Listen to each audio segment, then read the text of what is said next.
నేర్చుకోండి. జగన్మోహన్ అడగండి, మా సత్తా తెలుస్తుంది. అనవసరమైన టాపిక్ లోకి వచ్చి ఏమంటే మేము సైలెంట్ గా ఉండలేం కదా, మేము తిరిగి మాట్లాడాలా? పెద్ద వచ్చిందని గౌరవించండి. టాపిక్ లోకి రండి సార్ ప్లీజ్. టాపిక్ లోకి రండి ప్లీజ్. విజయశేఖర్ రెడ్డి గారు ఒక్క నిమిషం ఆగండి. ఒక్క నిమిషం లక్ష్మణరావు గారు ఆగండి. అడుగు నీ సత్తా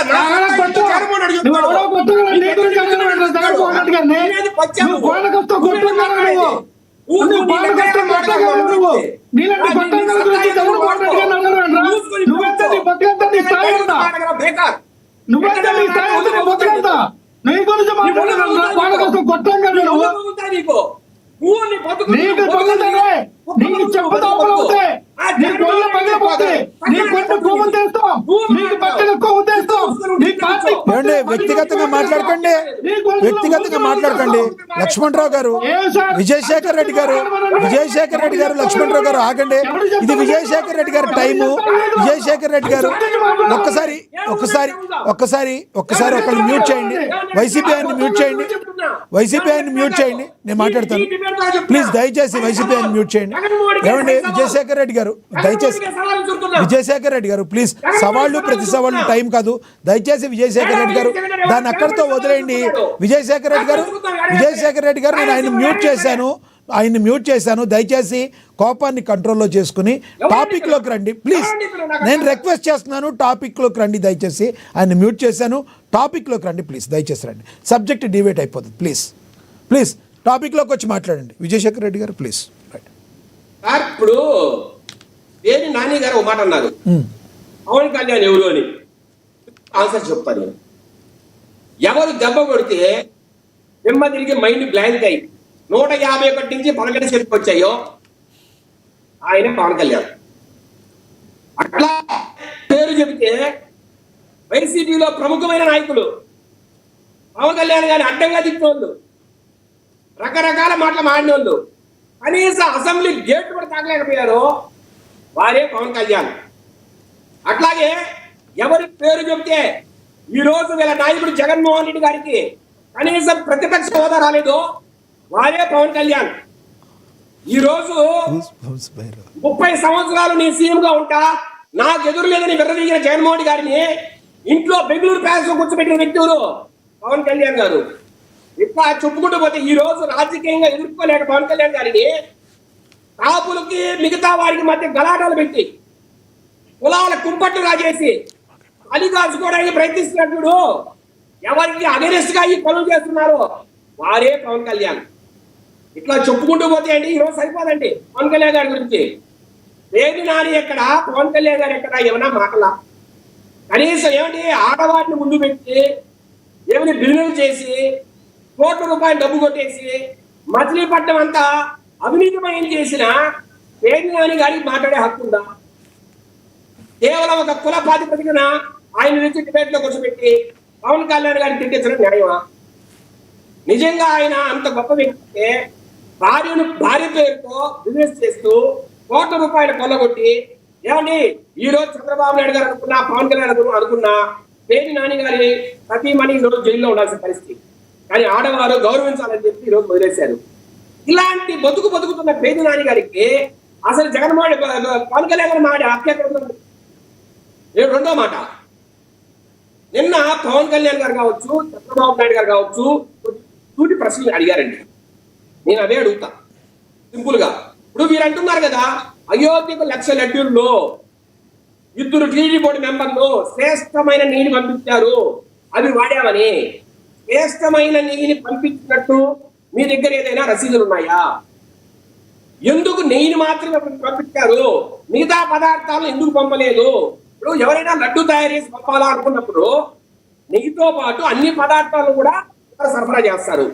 మిగతా వాటిని సరఫరా చేయకుండా నెయ్యిని మాత్రమే ఎందుకు సరఫరా చేశారు అంటే ఆ 2 బోర్డు మెంబర్లకి ఆల్రెడీ తెలుసా కల్తీ జరుగుతోంది, దీంట్లో రకరకాల ఆయిల్స్, రకరకాల ఫ్యాట్స్ కలిసి అయినా ముందే తెలుసా? రెండోది, వీళ్ళు అంటున్నారు అయ్యా లేదు మేము శ్రేష్టమైన నెయ్యినే వాడాము, వారిచ్చిన నెయ్యినే వాడాము, వేరే నెయ్యి వాడలేదు వీళ్ళు అంటున్నారు, పేరు నాని గారు అంటున్నారు. అంటే కల్తీ నెయ్యి జరిగిందని, అంటే నెయ్యి కల్తీ జరిగిందని మీరు ఒప్పుకుంటున్నారా? అధికారికంగా నెయ్యి కల్తీ జరిగింది ఆ రోజు. కాబట్టి ఆ నెయ్యి ఏదైతే మేము కొంటున్నామో టెండర్ల ద్వారా, ఆ నెయ్యితో కాకుండా వేరే టీడీ బోర్డు మెంబర్లు ఇచ్చే శ్రేష్టమైన నెయ్యితో పంపించామని చెప్తున్నారు కదా పేర్నాని గారు. అంటే అప్పుడు కల్తీ నెయ్యిని వాడాము అని మీరు ఒప్పుకుంటున్నారా? ఒకటి చెప్పండి విజయశేఖర్ రెడ్డి గారు, విజయశేఖర్ రెడ్డి గారు, ఏదైతే ఎన్డీడీబీ రిపోర్ట్ ఇచ్చిందని మీరు ఏదైతే చెప్పారో, చంద్రబాబు నాయుడు గారు ప్రధానంగా ముఖ్యమంత్రి చెప్పారు, దాని గురించి యానిమల్ ఫ్యాట్స్ ఉన్నాయా లేవా అని అసలు సిట్ ఎందుకు దాన్ని పరిగణలోకి తీసుకోలేదు? సిట్ ఎందుకు దాని గురించి చెప్పలేదు? అది దానివల్ల ఇక్కడ ఇప్పుడు ప్రాబ్లం వచ్చింది. సార్ ఒక చిన్న మాట, ఇప్పుడు లక్ష్మీకాంత్ ఆయన మన లక్ష్మణరావు గారు, ద గ్రేట్ లక్ష్మణరావు గారు ఒక మాట అన్నారు. ఏమని?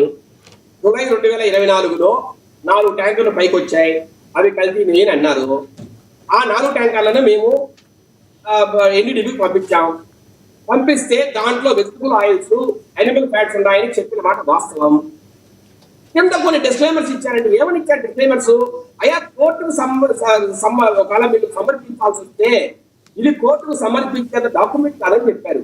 అంటే ఇది కోర్టు ఒత్తిడి తీర్పులకు నిలబడదు, ఇది మీరు అడిగిన వెంటనే మేము చేస్తున్నాం. ఒకటండి, నెయ్యిని టెస్ట్ చేసే ల్యాబ్ ఉంది కానీ ఎన్డీడీబీలో నెయ్యిని కాని పదార్థాన్ని టెస్ట్ చేసే ల్యాబ్లు ఉంటాయా? ఒకసారి ఆలోచించండి మీరు. ఇప్పుడు నెయ్యిని అంటే ఏదైతే ఒరిజినల్ నెయ్యి ఉంటుందో ఆ నెయ్యిని పంపిస్తే ఎన్డీడీబీ టెస్ట్ చేస్తారు. కానీ నెయ్యి అనే పదార్థం అంటే కొన్ని రసాయనాల్ని, కొంత పామాయిల్ కలిపి ఒక మిశ్రమాన్ని తయారు చేసి దాన్ని తీసుకెళ్లి ఎన్డీడీబీకి ఇస్తే వాళ్ళు ఖచ్చితమైన అంచనాలు ఎలా చెప్పగలుగుతుంది? నేను ఒక సూటికి అడుగుతున్నా. అయినా ఏం చెప్పారు? అయ్యా దీంట్లో ఇట్లా కలిసిన అవకాశం ఉంటుందని చెప్పారు. దాన్ని ఆ రిపోర్టుని చంద్రబాబు నాయుడు గారు ఎన్డీఏ మీటింగ్ లో చదివినారు. దీంట్లో తప్పేంటి? రైట్. ఒకటి చెప్పండి, దీనికి ఎప్పుడు పులి స్టాప్ పడుతుంది? ఏపీలో అనేక అభివృద్ధి కార్యక్రమాలు జరగాల్సినవి ఉన్నాయి, ఎప్పటికి పులి స్టాప్ పడుతుంది? సార్ లక్ష్మీ గారు, సిట్టు దర్యాప్తులో వాళ్ళు ఏం చెప్పారు? ఎన్డీఆర్ఐ రిపోర్ట్ తీసుకొచ్చారు. ఎన్డీఆర్ఐ రిపోర్ట్ లో ఏం చెప్పారు? లిమిట్ ఆఫ్ డిటెక్షన్ 10% అని పెట్టుకున్నామని చెప్పారు. అంటే 10% కన్నా ఎక్కువ ఉన్న పదార్థాలు మాత్రమే ఆ టెస్ట్ చేసిన రిపోర్ట్ లో కనపడుతుంది. అంటే అర్థం ఏమండి? అంటే 10% కూడా తక్కువ పదార్థాలు కనపడేవనే కదా. అంటే ఆ 10% కన్నా తక్కువ పదార్థాల్లో అనిమల్ ఫ్యాట్స్ ఉండే అవకాశం లేదా? రెండోది, నేను సూటిగా అడుగుతున్నా, లిమిట్ ఆఫ్ డిటెక్షన్ 10% పెట్టుకోమని ఎవరు చెప్పారు?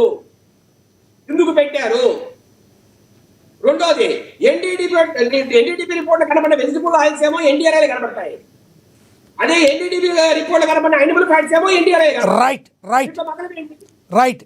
రైట్ విజయశేఖర్ రెడ్డి గారు, ఎస్ విజయశేఖర్ రెడ్డి గారు మళ్ళీ వస్తాం మీ దగ్గరికి. ఎస్ నిన్న